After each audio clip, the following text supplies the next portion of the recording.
Hello friends, मेरा नाम भरत कुमार नेमा है। विक्रमशिला एकेडमी के इस यूट्यूब प्लेटफॉर्म पर एक बार पुनः आपका स्वागत है।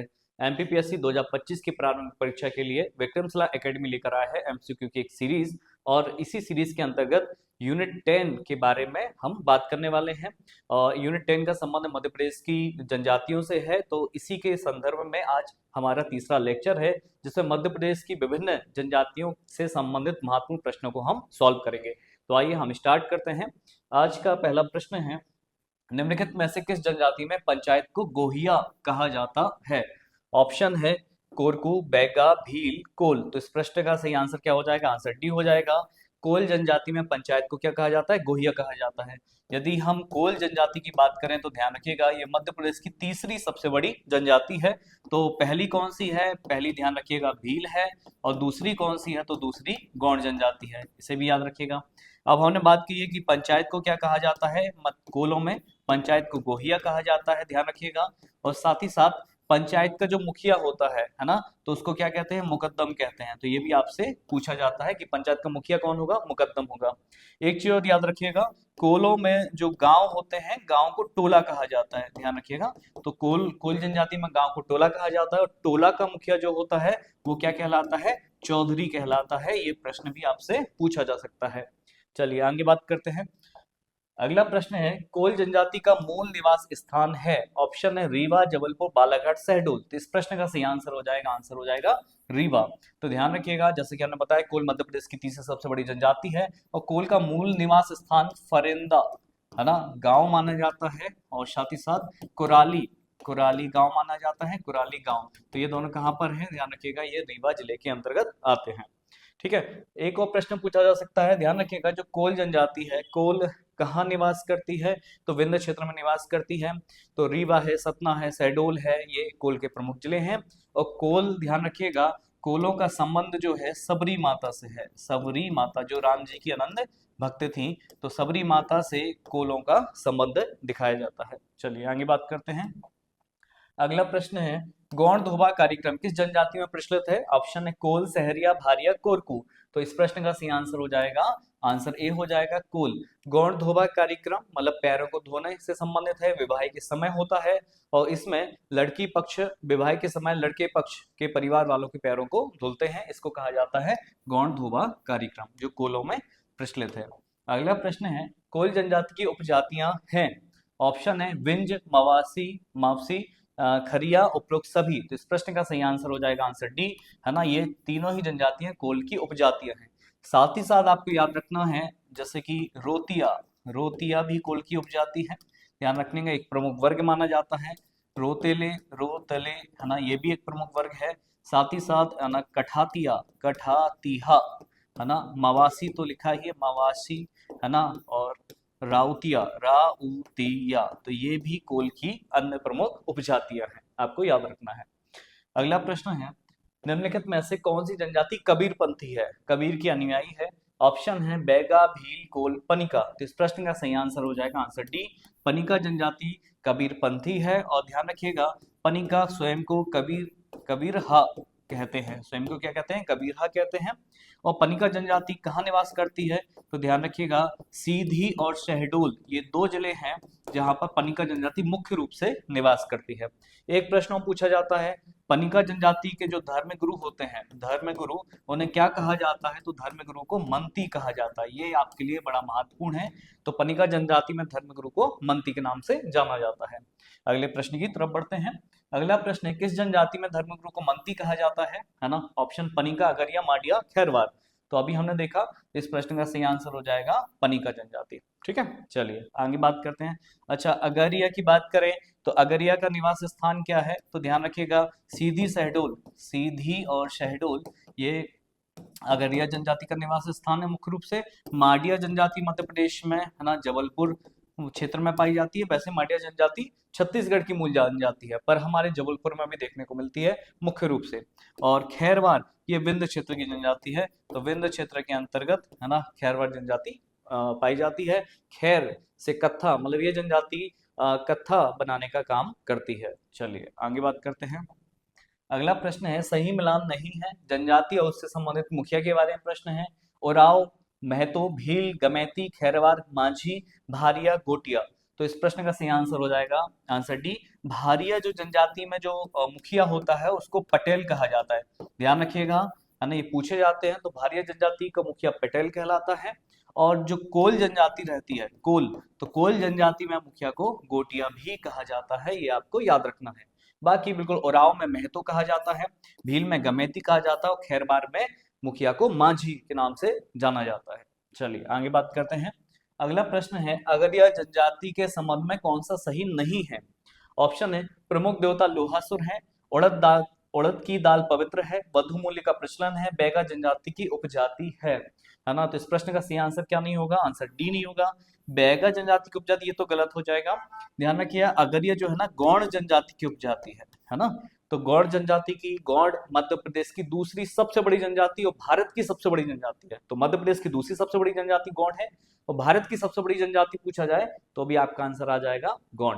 अगर हम गौड़ की उपजातियों की बात करें तो एक तो आपका अगरिया तो है ही, अगरिया तो है ही, साथ ही प्रधान, ओझा, सोलहास और कोयला भुतिज ये पूछे जाते हैं, है ना। और एक और है नगारची, तो नगारची, तो ये सभी गौड़ की उपजातियां मानी जाती हैं। चलिए, बाकी आपको याद रखना है अगरिया जनजाति के प्रमुख देवता, क्योंकि अगरिया जनजाति लोहे से संबंधित काम करती है तो इनके प्रमुख देवता लोहासुर माने जाते हैं।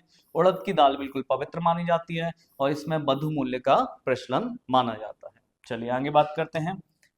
अगला प्रश्न है, सोमदेव की कथा सरिस्सागर में किस जनजाति का उल्लेख मिलता है? ऑप्शन है भील, कोल, कोरकू, सहरिया। तो इस प्रश्न का सही आंसर हो जाएगा आंसर ए, है ना। सोमदेव 11वीं शताब्दी के एक महान साहित्यकार माने गए हैं जिनकी एक प्रसिद्ध रचना है कथा सरिस्सागर, और इसी पुस्तक में इन्होंने भील जनजाति का उल्लेख किया है। यदि हम भील की बात करें तो ध्यान रखिएगा, भील मध्य प्रदेश की सबसे बड़ी जनजाति है, इसे आपको याद रखना है ना। दूसरा, भील पश्चिमी मध्य प्रदेश देखा जाए तो झाबुआ है, अलीराजपुर है, बड़वानी है, धार है ना, इन जिलों में निवास करती है, ये आपको याद रखना है। कोल की बात करें तो कोल जनजाति का प्रमुख क्षेत्र है जैसे आपका रीवा है, सतना है ना, सीधी है ना, इन क्षेत्रों में है। कोरकू जनजाति मध्य प्रदेश दक्षिणी मध्य प्रदेश में यदि हम देखें तो बैतूल है, छिंदवाड़ा है ना, बैतूल छिंदवाड़ा आपका ये प्रमुख क्षेत्र है, हरदा है, तो इन क्षेत्रों में कोरकू जनजाति पाई जाती है। और सहरिया की बात करें तो चंबल क्षेत्र में है, चंबल, और जैसे भिंड, मुरैना, ग्वालियर, दतिया, शिवपुरी में है। और सहरिया जनजाति मध्य प्रदेश की विशेष पिछड़ी जनजाति के अंतर्गत आती है। तो हम इसके पहले वाले लेक्चर में बात कर चुके हैं, मध्य प्रदेश की 3 विशेष पिछड़ी जनजाति हैं, सहरिया, भारिया और बैगा। चलिए अगला प्रश्न है, भील जनजाति की उपजाति नहीं है ना, बैगास, रथियास, बरेला, मोटा कोईतूर। तो इस प्रश्न का सही आंसर हो जाएगा आंसर डी, मोटा कोईतूर जो है, ध्यान रखिएगा, ये माडिया जनजाति की उपजाति है, माडिया, है ना। तो माडिया जो है वो मूल रूप से छत्तीसगढ़ की जनजाति है, पर हमारे जबलपुर जिले में भी निवास करती है माडिया जनजाति। तो माडिया की एक उपजाति है मोटा कोईतूर, और साथ ही साथ माडिया की 2 और उपजातियां हैं, इसको कहते हैं अबुझ माडिया, माडिया और डंडाबी माडिया, है ना। तो इन्हें आपको याद रखना है। चलिए आगे बात करते हैं। बाकी बिल्कुल बैगास, रथियास, बरेला ये भील की उपजातियां मानी जाती हैं। साथ ही साथ ध्यान रखिएगा, भीलों को वनपुत्र भी कहा जाता है, भील जनजाति को वनपुत्र भी कहते हैं। साथ ही साथ पुलिंद के नाम से भी भील जनजाति को जाना जाता है। भील जनजाति धनुर्विद्या में पारंगत मानी जाती है, इसे भी आपको याद रखना है। इसलिए भील जनजाति को तीरंदाज है ना के नाम से भी जाना जाता है। चलिए आगे बात करते हैं। अगला प्रश्न है, भील जनजाति के संबंध में असत्य कथन की पहचान करें। ऑप्शन है, प्रशासन कोटवार जाति का व्यक्ति करता है ना। दूसरा है, भगत या मागधी पवित्र व्यक्ति माना जाता है। निवास स्थान फाल्या कहलाता है और पहाड़ी क्षेत्रों में दजिया नामक कृषि की जाती है। तो क्या सही नहीं है? इस प्रश्न का सही आंसर हो जाएगा आंसर डी। ध्यान रखिएगा, जो भीलों में जो कृषि होती है ना, तो कृषि को पहाड़ी क्षेत्रों में, पहाड़ी जो क्षेत्र हैं, ध्यान रखिएगा, पहाड़ी क्षेत्रों में इस कृषि को चिमाता कहा जाता है, चिमाता। और मैदानी क्षेत्रों में जो कृषि की जाती है इनके द्वारा, उसको क्या कहा जाता है, दजिया कहा जाता है। तो यहाँ पे क्या लिखा था, है ना, पहाड़ी क्षेत्र में, इसलिए ये गलत हो जाएगा। आपको याद रखना है, पहाड़ी क्षेत्र में भीलों के द्वारा जो कृषि की जाती है उसको चिमाता कहा जाता है, मैदानी क्षेत्रों में से दजिया कहा जाता है ना, इसलिए डी ऑप्शन गलत हो जाएगा। बाकी बिल्कुल भीलों के प्रशासन में कोटबार व्यक्ति प्रशासन करता है, मगध या माधवी ये पवित्र व्यक्ति माना जाता है, इसे आपको याद रखना है। एक प्रश्न और पूछा जाता है, ऐसे भील जो ईसाई धर्म स्वीकार कर लिए हैं, है ना, ध्यान, इस्लाम धर्म, माफ करिए, इस्लाम धर्म स्वीकार कर लिए हैं, उन्हें तड़वी भील कहा जाता है। ये प्रश्न भी आपसे पूछा जा सकता है। आगे बात करते हैं। अगला प्रश्न है, भगोरिया नृत्य के संबंध में असत्य कथन की पहचान करना है हमें। गलत कथन क्या है? ऑप्शन है, भील जनजाति में प्रचलित है भगोरिया, होली के समय आयोजित होता है, मेहर भोज के समय प्रारंभ हुआ, कासूमरा बालून राजाओं द्वारा आरंभ किया गया। तो क्या सही नहीं है? इस प्रश्न का सही आंसर हो जाएगा सी, मेहर भोज के समय आरंभ हुआ। ये गलत है, ध्यान रखना, यहाँ पे मेहर भोज के स्थान पर क्या आएगा, राजा भोज। तो राजा भोज के समय आरंभ हुआ, अब ये सही हो जाएगा। ठीक है, इसे आपको याद रखना है। ध्यान रखिएगा, भगोरिया, भगोरिया सबसे महत्वपूर्ण नृत्य है ना, और ये होली के समय आयोजित होता है। कब होता है? होली के समय। कितने दिन चलता है? तो 7 दिन चलता है। और मुख्य रूप से कहाँ चलता है, ध्यान रखिएगा, तो अलीराजपुर क्षेत्र में, अलीराजपुर क्षेत्र में चलता है। अगर हम बात करें भगोरिया की, है ना, तो इसके कई सारे भाग होते हैं, ये पूछे जा सकते हैं। तो पहला जो भाग होता है उसको कहते हैं गुलालिया, गुलालिया, या कई जगह पे गुलालिया को गलालिया भी लिखा मिलता है, तो भी वो बात सही है, गलालिया, है ना, गलालिया। इसके बाद दूसरा होता है भगोरिया, भगोरिया, इसे आपको याद रखना है ना। तीसरा होता है भुगडिया, भुगडिया, और चौथा होता है उजाड़िया, उजाड़िया। तो ध्यान रखिएगा, है ना, ये 4, है ना, गुलालिया इस भगोरिया नृत्य का पार्ट है। दूसरा भगोरिया, तीसरा भुगडिया, और चौथा क्या होता है, उजारिया। तो भगोरिया जो उत्सव का आयोजन होता है उसके 4 भाग होते हैं ये, है ना।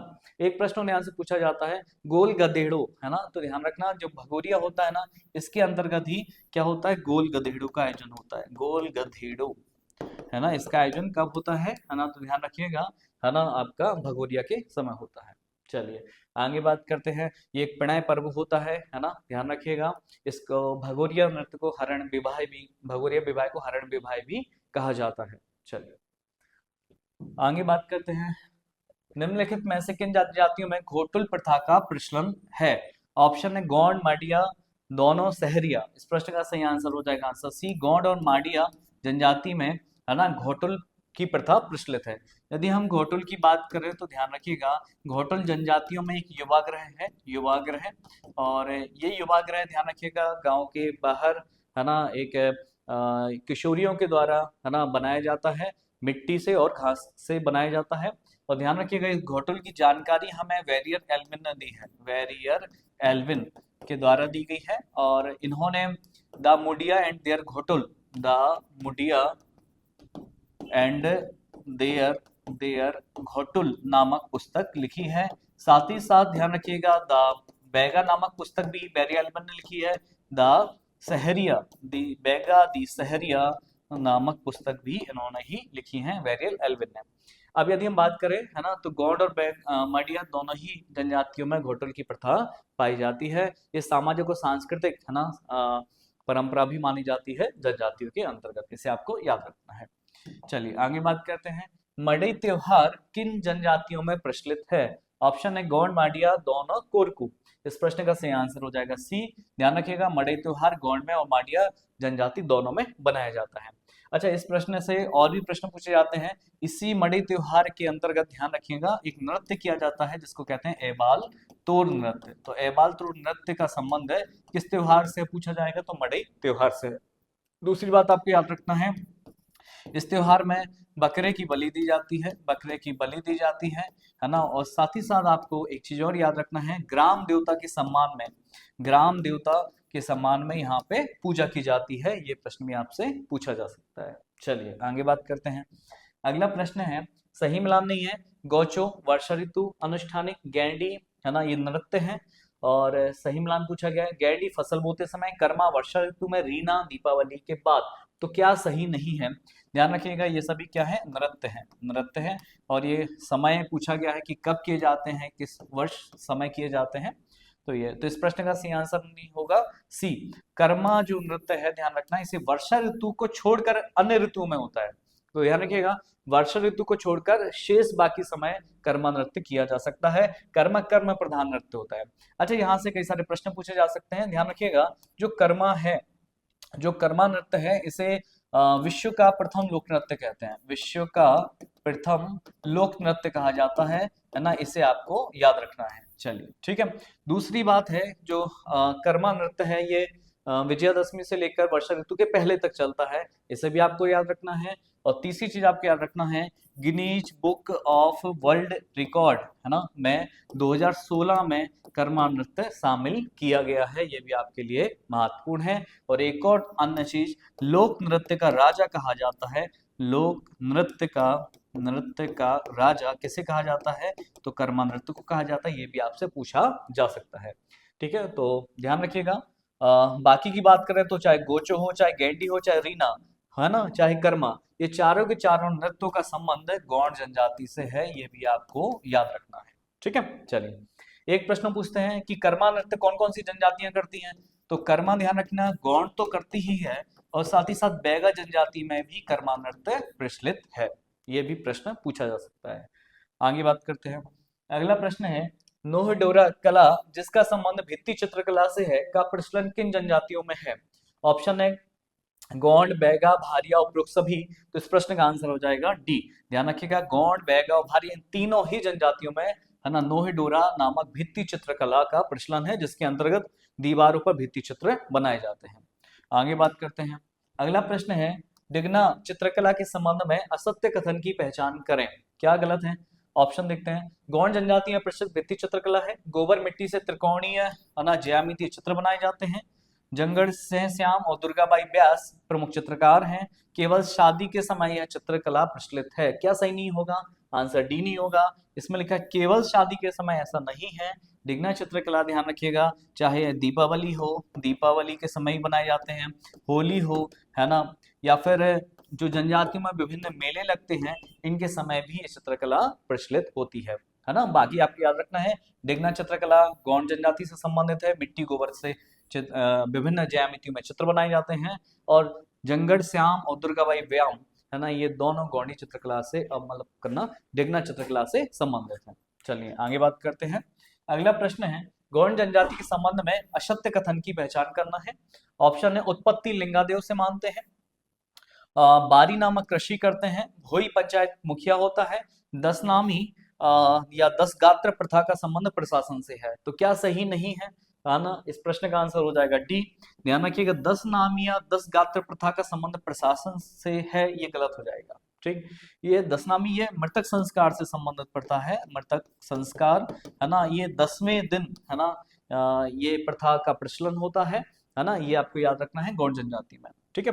अच्छा, एक प्रश्न पूछा जा सकता है, ये जो 10 नामी या 10 गात्र प्रथा है, यहाँ पे एक और रिवाज होता है गौड़ में, जिसको कहते हैं पाटो। तो पाटो प्रथा है ना, ये भी आपको याद रखना है। तो पाटो प्रथा 10 नामी या 10 गात्र प्रथा के अंतर्गत होती है, जिसमें विधवा महिला को पंचों के सामने चूड़ियां पहनाई जाती हैं, है ना। तो पाटो प्रथा किस जनजाति में प्रचलित है? तो ये भी पूछा जा सकता है, तो आपको बताना है गौड़ जनजाति में। और किसके अंतर्गत होती है? तो 10 नामी या गात्र प्रथा के अंतर्गत होती है। आगे बात करते हैं। अगला प्रश्न है, गौड़ जनजाति में कहुल पाटा का संबंध है ना। ऑप्शन है मृत्यु गायन, कृषि कार्य, प्रशासनिक गतिविधि, पंचायत की बैठक, है ना। तो आंसर आ जाएगा, आंसर ए आ जाएगा। जो खहुल पाटा है, ये इसका संबंध मृत्यु गायन से है। तो जिस व्यक्ति की मृत्यु हो जाती है, उसके अंतिम संस्कार के समय मृत्यु गायन की जो प्रथा है, उसको कहते हैं खहुल पाटा। वो किस जनजाति में है? गौड़ जनजाति में प्रचलित है। ये प्रश्न पूछा जा सकता है। अगला प्रश्न है, गौड़ जनजाति में प्रचलित त्योहार जिसमें गौड़ बैगा जनजाति से पलाश के पौधों को जड़ों से निकले रेशों को बंधवाता है, रक्षाबंधन के हिसाब से है ना। इस त्योहार को किस नाम से जाना जाता है? ऑप्शन है लारूकास, नवाखानी, मडई, बकबंधी, है ना। तो इस प्रश्न का सही आंसर हो जाएगा आंसर डी, बकबंधी के नाम से इसे जाना जाता है। एक महत्वपूर्ण पारंपरिक रिवाज है। अगर हम अन्य की बात करें, ध्यान रखिएगा ना, लारूकाज है ना, तो ध्यान रखिएगा लारूकाज भी गौड़ जनजाति में प्रचलित है, गौड़ जनजाति में प्रचलित है। और इस साथ ही साथ बैगा जनजाति में भी प्रचलित है। तो ये पूछा जा सकता है, लारूकाज उत्सव गौड़ और बैगा दोनों में प्रचलित है। दूसरी बात, इस लारूकाज में नारायण नारायण गुरु की पूजा की जाती है, उनके सम्मान में, है ना, इस उत्सव को मनाया जाता है। और इसमें ध्यान रखना, है ना, सुअर की बलि दी जाती है, सुअर की बलि दी जाती है, ये आपसे पूछा जा सकता है। चलिए, नवाखनी अति महत्वपूर्ण है ना, जनजातियों में। तो नवाखनी जो है ना, ये गौड़ जनजाति में प्रचलित त्योहार है। और दूसरा, धान की फसल का त्योहार माना जाता है। तो धान की जब पहली फसल वो आती है ना, तो उस समय, है ना, नवाखनी नाम का त्योहार गौड़ जनजाति के द्वारा मनाया जाता है। मडई की बात करें तो मडई की बात हम कर चुके हैं। ध्यान रखना, जो मडई है वो गौंड और माडिया, है ना, माडिया दोनों ही जनजाति में मनाया जाता है ना। और इसके अंतर्गत एबाल तोर नाम का नृत्य किया जाता है, ये भी आपसे पूछा जा सकता है। चलिए आगे बात करते हैं। अगला प्रश्न है, गौड़ जनजाति में प्रचलित त्योहारों के संदर्भ में सही कूट नहीं है ना। नवाखनी धान के फसल के समय, हरा ढिल्ली सुअर की बलि, घेला मिट्टी के बर्तन, बिदरी ठाकुर देव की पूजा। तो क्या सही नहीं होगा, आंसर आ जाएगा बी, हरा ढिल्ली जो है ना, इसमें सुअर की बलि नहीं दी जाती है। ये तो पूजा के त्योहार है, तो बैलों की पूजा की जाती है, बैलों की पूजा। तो ध्यान रखिएगा, जब खरीफ की फसल को बो दिया जाता है, तो खरीफ की फसल के बोने के समापन पर, है ना, हरा ढिल्ली नाम का त्योहार गौड़ जनजाति में मनाया जाता है। बाकी की हम बात कर चुके हैं। नवाखनी बिल्कुल धान की फसल के समय मनाया जाता है। घेला मिट्टी के बर्तनों को कहा जाता है। बिदरी, है ना, ये ठाकुर देव की पूजा की जाती है इसके अंतर्गत। चलिए अगला प्रश्न है, निम्नलिखित कथनों पर विचार कीजिए, है ना, क्या सही है। मडवारा त्योहार गौड़ जनजाति में प्रचलित है ना, ये बात कर रहे हैं। और दूसरा है, मेघनाथ गौड़ जनजाति के सर्वोच्च देवता हैं। तीसरा, खडेरा खट्टा ठाकुर देव को कहा जाता है। चौथा, जावरा त्योहार आदिवासियों की शक्ति पूजा या देवी पूजा से संबंधित है। क्या सही कूट है, 1 2 3 2 3 4 1 2 4 1 3 4। तो देखते आइए। देखिए पहला क्या कहता है, माडवारा त्योहार गौड़ जनजाति में प्रचलित है, बिल्कुल सही बात है, आपके लिए महत्वपूर्ण है। मेघनाथ गौड़ जनजाति के सर्वोच्च देवता हैं, बिल्कुल सही बात है। खंडेरा या खट्टा ठाकुर देव को कहा जाता है, बिल्कुल गलत है, ये मेघनाथ को कहा जाता है ना, ध्यान रखिएगा। जो, है ना, गौड़ों के प्रमुख देवता हैं, उनको ही खडेरा या खट्टा कहा जाता है। और जावरा त्योहार आदिवासी में शक्ति पूजा का, बिल्कुल जावरे निकाले जाते हैं, शक्ति पूजा का त्योहार है, बिल्कुल सही बात है। तो पहला, दूसरा और चौथा सही है। तो पहला, दूसरा, चौथा, मतलब ये वाला आंसर आ जाएगा बी। चलिए आगे बात करते हैं। अगला प्रश्न है, गौड़ जनजाति के संदर्भ में सही मिलान नहीं है। लिलार कोठी अनाज रखने का स्थान, छेड़ता वृद्धजनों का त्योहार, नवाखानी पितरों की पूजा का त्योहार, लिंगोपाटा गौणी लोक कथा। तो क्या सही नहीं होगा, आंसर आएगा बी। ध्यान रखिए, छेड़ता जो है वो वृद्धजनों का त्योहार नहीं है, छेड़ता एक खेल होता है ना, बच्चों के द्वारा। तो बच्चों का त्योहार कहा जाता है छेड़ता को, ठीक है। बाकी लेलार कोठी जो होती है वो अनाज रखने का स्थान होती है, तो ये बिल्कुल सही है मिलान। नवाखनी पितरों की पूजा का त्योहार, मतलब क्या होता है, जब धान की पहली फसल आती है ना, तो धान की पहली फसल को देवताओं को, पितरों को ही अर्पित किया जाता है, तर्पण किया जाता है, इसलिए ये सही है। लिंगापुटा गौड़ी लोक कथा है, ये भी सही है, केवल आंसर बी सही नहीं था, है ना, वो बच्चों से संबंधित त्योहार है। अगला प्रश्न है, गौंडी जनजाति की भाषाएं हैं, भितरी, डोरली, हल्वी, है ना, उपरोक्त सभी। तो इस प्रश्न का सही आंसर हो जाएगा आंसर डी, बिल्कुल तीनों ही भाषाएं गौंडी जनजाति के अंतर्गत बोली जाती हैं, है ना। और गौंडी जनजाति कहाँ निवास करती है, देखिए गौंडी वैसे तो मध्य प्रदेश के लगभग सभी जिलों में निवास करती है, पर मुख्य रूप से गौंडी जनजाति का जो संकेंद्रण है, ध्यान रखिएगा, वो दक्षिण पूर्वी मध्य प्रदेश के अंतर्गत आता है। अगला प्रश्न है ना, साथ ही साथ ध्यान रखिएगा, सतपुड़ा वाला जो क्षेत्र है ना, वहां पर भी गौड़ी जनजाति विशेष रूप से पाई जाती है। अगला प्रश्न है, सही मिलान है, सही मिलान नहीं है होगा, सही मिलान नहीं है।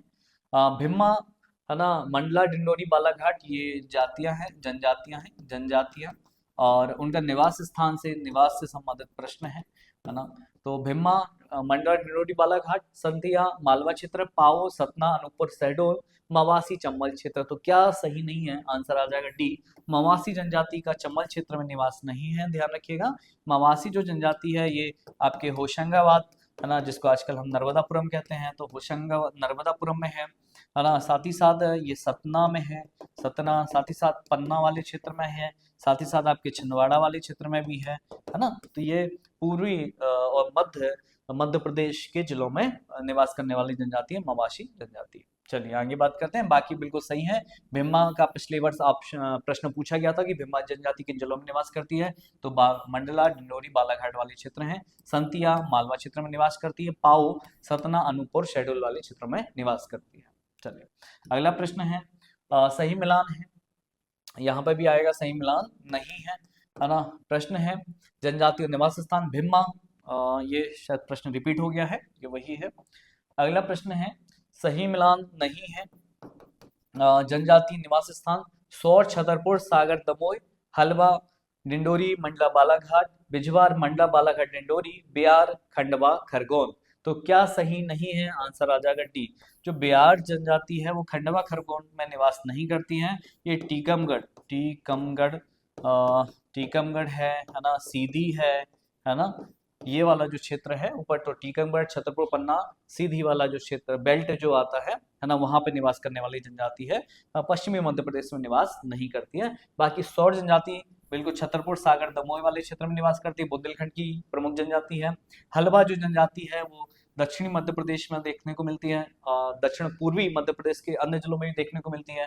डिंडोरी, मंडला, बालाघाट, बिजवार जो है मंडला, बालाघाट, डिंडोरी में पाई जाती है। चलिए अगला प्रश्न है, सही मिलान नहीं है, हलमा भील समाज में मदद की एक परंपरा, गल उत्सव, मनोती पर्व, नवाई पर्व, नए अनाज का प्रथम प्रयोग और दापा प्रथा, भित्ति चित्रकला।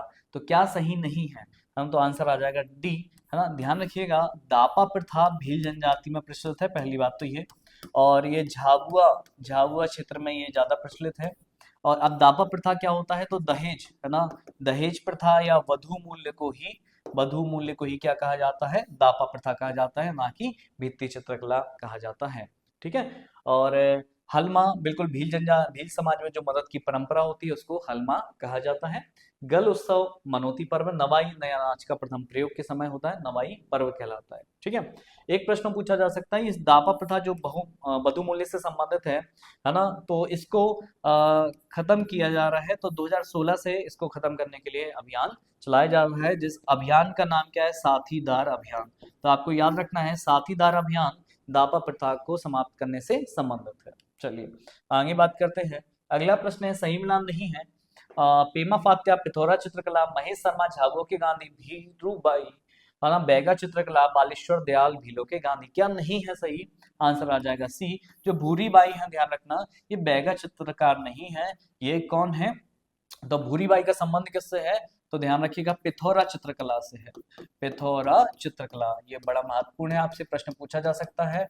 तो भूरीबाई का संबंध किससे है, पिथौरा चित्रकला से, एक तो आपको याद रखना है।